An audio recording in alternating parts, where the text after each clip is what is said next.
What is up, YouTube? Johnny B here again today, and we're bringing you some more content on the Ford Fiesta ST.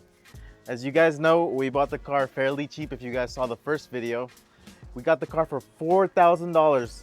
So for a I think it's a 2014 Fiesta ST with 24,000 miles, that's a awesome price, awesome deal. It's, as you could say, it's a steal because this car books for around 16, and it's the Fiesta that comes with the upgraded Recaro seats, which is like a $2,000 option from the factory, and then it comes with the navigation system, which is like another 500 bucks. So it already comes with the nice extras. The ones that I did find on YouTube, they were ranging around $8,000, which is the cheapest Fiesta ST that they were able to get.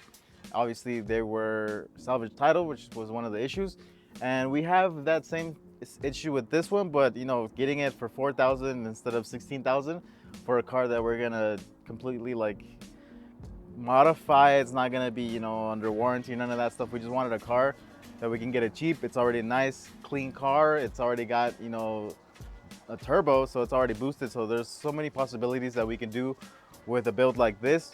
And we really like Ken Block's rally Fiesta, so that kind of got us into the motion of wanting to get a rally car or a rally-esque car that we're gonna build and probably try to do some rallycross with. The main issue was that this car was hit in the rear, so right in the center of the rear was the accident. It was able to clip the bumper. It got the bumper reinforcement bar. It also hit the hatch, and it even got a little bit of the section where the spare tire goes, because as you know, the spare tire is like right in the back, so it hit the back piece of the frame, which pushed the tire, which the tire pushed into its little area where it sits, and it bent up a bunch of the sheet metal there, which we know was easily bendable because it's really thin.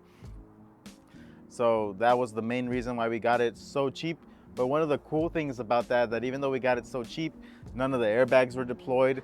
None of the car even senses like anything is wrong with the car. The car still drives perfectly straight. None of the suspension was harmed. Not even the quarter panels on either side were damaged. And with the hatch, we literally just went to go buy one at our local junkyard. Same exact color, silver. It was off of an SC, so as you guys know, we did the badge delete on the previous video. We swapped over the badge and the ST wing. Perfect fit. I confirmed with Ford before we did that, so I literally called them up and I was like, hey, is there a different part number for the ST hatch over the SC hatch? And he said no, same exact part numbers coming up for both of them. So that's why I was confident to just go buy the SE rear hatch. It was like 160 bucks for the hatch, already painted with the glass and everything. So I just had to swap over the parts. Whereas the ST one would have been like $300-400 just because it's the ST model. But as we know, you can interchange them, so that's pretty cool. So let me show you guys what we cut out. So to fix the whole situation, we actually cut out the rear area where the spare tire sits, and we custom mocked it up. So it's cool to see, how it was all before, how it was after we chopped it, to where there was just like an open space that you could literally walk in and be touching the floor and everything. So now we continue to kind of make a custom area for the spare tire.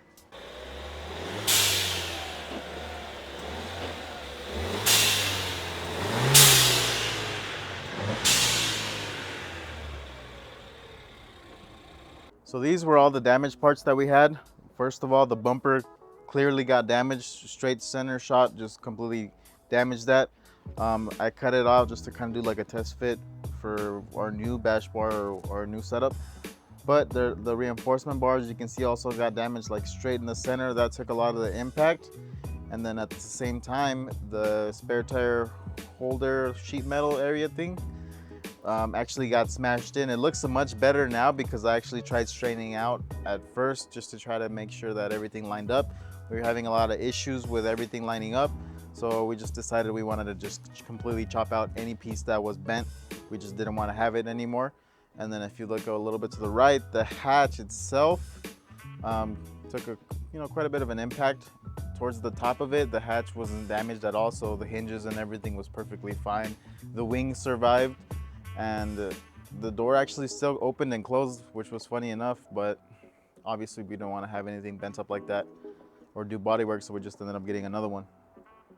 So this is what we had to work with. This is what the damage was, which was mostly cosmetic. Obviously a little bit of a area for where the spare tire is at, but the frame itself was actually perfectly straight. The frame rails, they were not tweaked at all. So that was an added bonus. So let me show you guys now what we decided to do with this.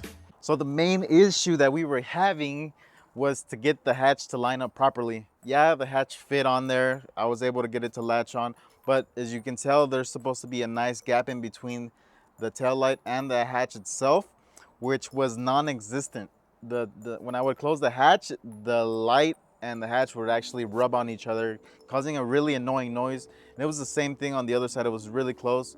As you can see, we have a nice gap on both sides now. It's evenly spaced. I was also having an issue with the door being too far in, and even as much as we tried to get it to fit with the factory sheet metal, it was so wrinkled up that we just weren't gonna get it to fit, because unless we could straighten out that sheet metal perfectly, it was never gonna open up enough to where everything would fit properly. So we just decided to chop it off. And if you guys look a little bit farther down, we actually just went to go replace the reinforcement bar. I just got one from a junkyard, local, 40 bucks I think they gave it to me for. We just literally took the old one off, put the new one in, and perfect. So that let us know that the frame rails were still good. So by now you guys might be wondering, well, what are you gonna do with that whole chunk of sheet metal that you cut out of the car, Johnny? Well, let me show you. We had an idea. We wanted to make the rear end custom. We wanted to make it look race car, and we also wanted it to be able to fit a full-size rally tire. So a rally tire is, I think, about 25 inches in diameter. It's much bigger than your standard, Fiesta ST wheel. Also, if we even decided to run a spare tire, if we just decided to run like a factory wheel, or even the 1552 wheel, which is a little bit wider, we needed the space to be deeper and have a little bit of extra capacity. So that's what we decided to do. We decided to make the whole framing area out of L-shaped steel. So as you guys can see in this little section area, this is part of the box frame that we decided to make. So first I ended up making the whole skeleton of it. So everything was first measured, then we cut all the metal, welded it, fit it on there. And then since it was an L-shaped type steel, I was able to measure out regular steel sheets and just go ahead and cut them to size and spot weld them on there, just so it covers up that whole section. In this section right here, I actually needed a thicker piece of steel that was able to hold one side of the car to the other, because as you know, we completely chopped this whole section out. All this was wrinkled, and I needed a nice flat piece that was also a little bit of curve in it, so we can fit the factory plastic, which is this. You can see that now can bolt directly to that. What this is the bumper literally sits on this area and clips on. So without this piece, your bumper would sag in the center. So I decided to make it to where this would just fit on there perfectly, and we wouldn't have any issues with bumper fitment. Another thing that I did do was this little piece of sheet metal right here. I didn't cut off. I wanted to keep that, because if I were to cut that off, there was no way I was gonna be able to get the rubber piece that seals the trunk on here again. So that's probably the only connecting piece from that side to this side that I did leave, just mainly because of the fact that I wanted to be able to fit the rubber seal that goes all around the hatch. That way we wouldn't have any issues with like wind noise or water getting in or anything like that. So that's why that's still there. Obviously this is gonna be welded onto here, and just everything is made to fit to where it still works with the stock stuff. For example, the hood, the latch, we actually measured it with the latch closed. We put a steel pipe through it with a nice big old L piece of steel, and that left that to where it's the perfect angle that we needed, and also the perfect distance. So that's why you saw that the tail lights actually fit perfectly, that the hatch just closes and it's like right on. So this is literally all custom. We just decided we wanted to do something like this in our heads, and we just kind of designed it on paper and then brought it to life.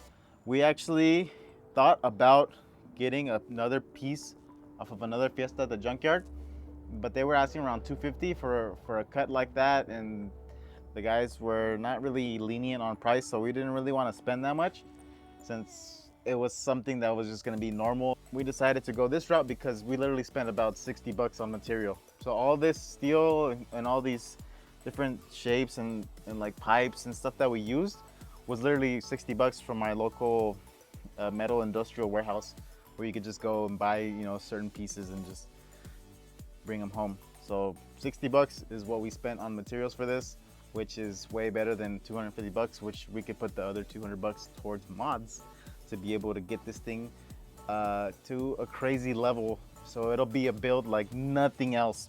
So now let me show you guys what it looks like inside. So here is how the inside looks. As you guys can see, it looks pretty good. We didn't think that it was gonna look as good as it does right now. The bends were actually made randomly and they turned out to look really professional. I literally just used like a rubber mallet and like a piece of straight steel just to kind of get the bends going, and they came out pretty nicely. In that section on the left, it's not a complete square, mainly because there was a fuel line going through there, so literally your filler neck passes through that area, so there was no way to move it out of the way, so I just had to make that little shape there. But the rest of it is a complete square, and it even kind of tucks in underneath this area to give us a little bit more space. So it just overall looks pretty cool now on the inside. This section here, this flat piece, was a part that I needed to chop out because the muffler goes in this area. We could have made the box more over here, but we would have had to delete the exhaust, which is something that you need. So we just decided to leave it a little bit offset, which is how it comes from factory. Obviously it's much smaller size, but we were able to get all of the bent sheet metal out of here and just basically replace it with this. It's all tacked on at the moment, so it's gonna stay where it is. But as you guys can see, it's covering it up pretty good.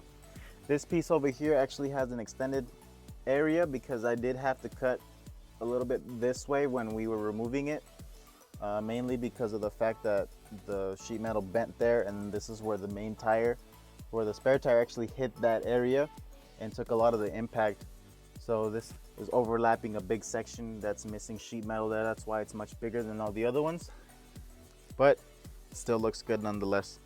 So it's not totally complete. We still have to finish welding all that. We still have to, you know, paint it, seal it, make sure that it's going to be watertight and there's not going to be any dirt or anything coming through this area or dust. So that's where we're at the moment. There's still some areas where I want to put like little gussets kind of in this area, just to kind of close this off, make this like flush with this pipe piece. And then there's like another area down here where we need to fill in also. But for the most part, it's looking pretty good. So let me know what you guys think. Well, you guys are probably wondering, Johnny, you need to go ahead and stand on it because that's how you like to test everything, right? So you guys have seen me stand on everything, and I'm standing on the spare tire carrier. You guys can see I'm completely in it. It's still spot welded and it's still holding me up, so that's pretty cool to see. I weigh about 180 pounds. The spare tire is only supposed to weigh like 20-30 pounds, so this is more than enough structural rigidity to be able to hold, you know, its purpose, to hold whatever we want to store or anything like that. And then a cool thing about this area is that it's going to get covered up anyways by the floor mat, by the pieces that go here. But when you do open it up, you have all kinds of storage space that no one knew that you had, and it looks cool in case you want to show it off. So let me get out of here. So there's the project so far. This is part of the repairs, I guess you can say, but it's also a nice little custom fabrication piece that we decided to go with. And to me, you know, it's looking cool. I don't know what you guys think, but to spend 60 bucks instead of spending 250 bucks to get another piece chopped in and just be the same exact thing as factory was not really that cool in my book. This is much cooler. It was a lot more fun trying to design and weld all this area here, and it was a lot cheaper, so why not, right? So if you guys are interested in seeing more of this build, make sure to subscribe and just basically stay up to date, because we're gonna keep posting on this build until, you know, we get it ready to drive around and get it basically road legal. So till next time, guys, Hope you guys have a great day.